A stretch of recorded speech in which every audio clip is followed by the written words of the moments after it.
Hey, friends. I hope you all are doing great and having a great Monday so far. I thought I'd come and do a video on a child insight reading. People are always asking me about this, and I think this is probably the greatest thing you can do for your child. I think all kids should come home with their Kids Zone report from Cafe Astrology. But I didn't even know my child until I got that report, actually. It's only like $6 too, and it will blow your mind because I think that we have a tendency to think that our children think like us and they are their own totally, autonomous individuals that may not think anything like us, especially depending on if we have totally different signs. So, but when reading reports, and if you're, new to astrology or if you're an avid researcher, but if reading that, when you read just the planet in the zodiac sign itself, and you dissect the chart, you can have a very inaccurate picture of who your child is, because it's in the blending of the chart that you really see the full, you can understand a person at a deeper level, and you see, the full blending of their energies, because your astrology chart is energy, and it's understanding, the planets in the zodiac signs, because the planets, they all rule a different sector of our being. Like the sun rules the conscious part of us, the moon rules your emotional nature, your subconscious, it rules your mother.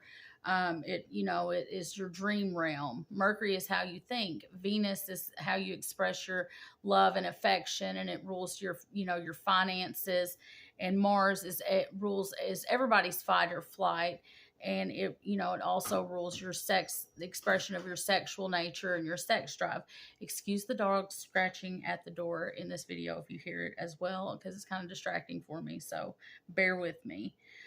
So it's understanding the blending of these energies with the houses, the rising sign, as well as where that chart ruler, the planet that rules the sign that's rising, where it falls. That all adds another layer to the complexity of your child.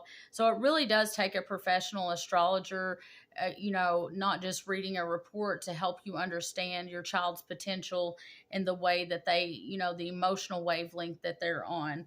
The most important planet to understand in your child's chart is going to be the moon sign, because children have to grow into their sun sign.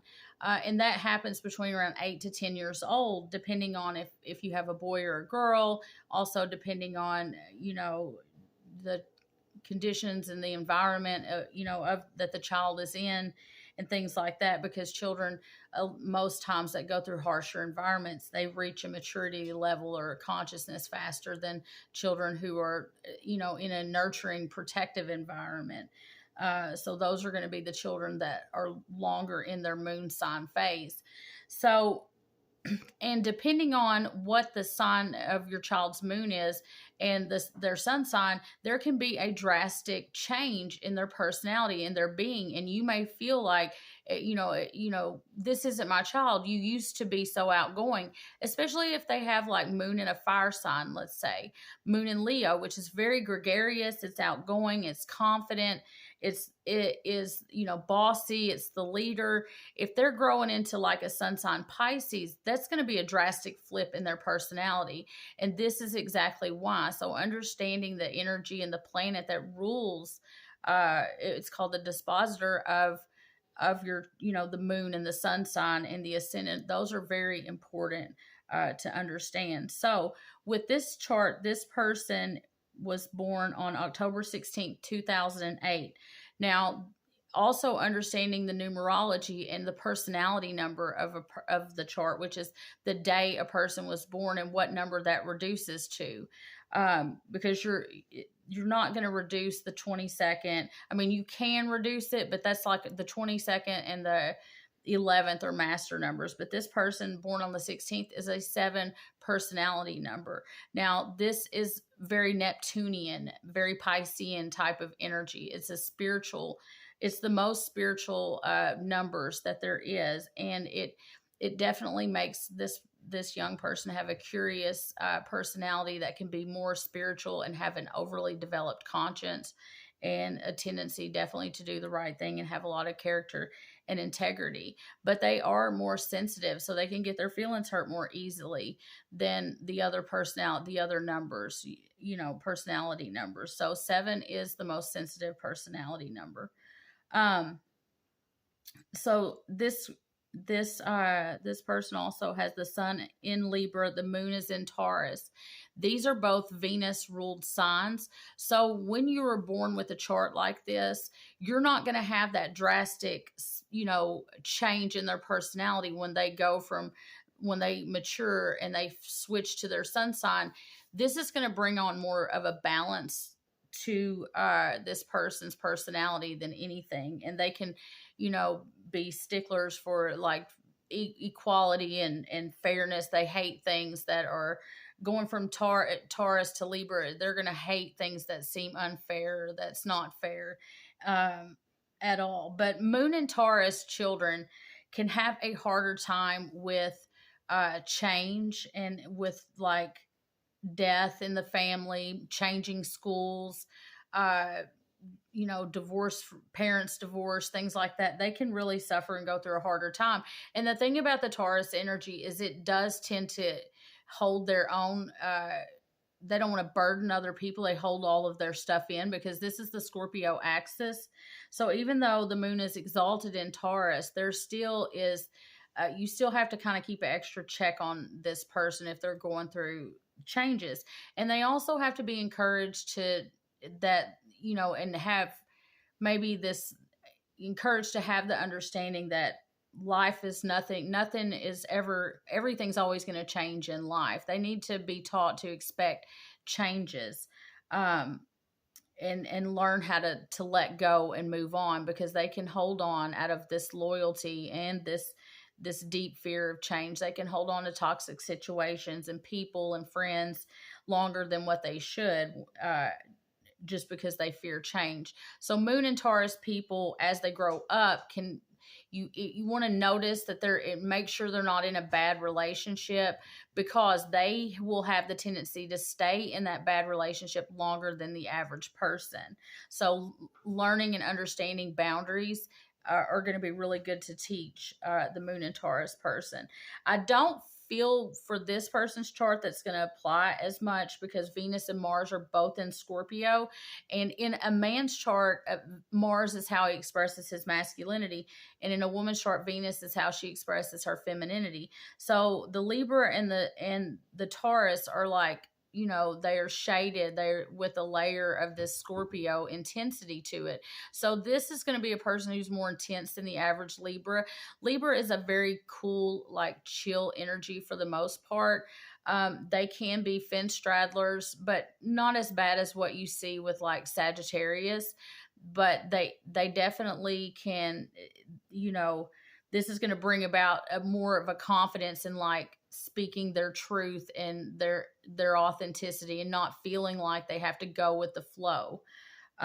But when you see Venus and Mars in the same sign in your child's chart, if you have a child with Venus, Mars in the same sign, you need to know that they're going to have a high sex drive. So they're going to be curious about sex earlier than the average person.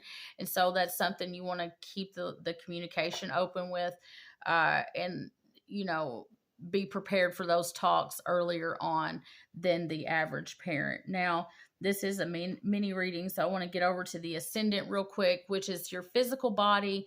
It is like the vehicle that carries you out into the world. It's your public face.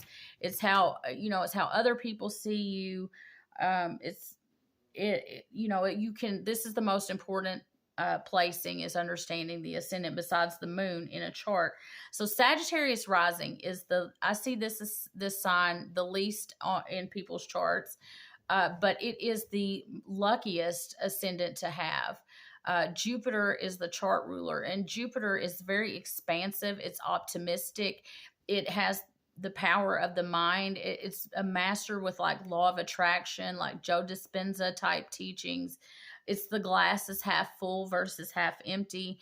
And there's nothing like, this is the most popular ascendant. You can see this a lot in famous people's charts, people who rise to fame very quickly. This is the friendliest ascendant to have, and it is very spiritual and mystical too.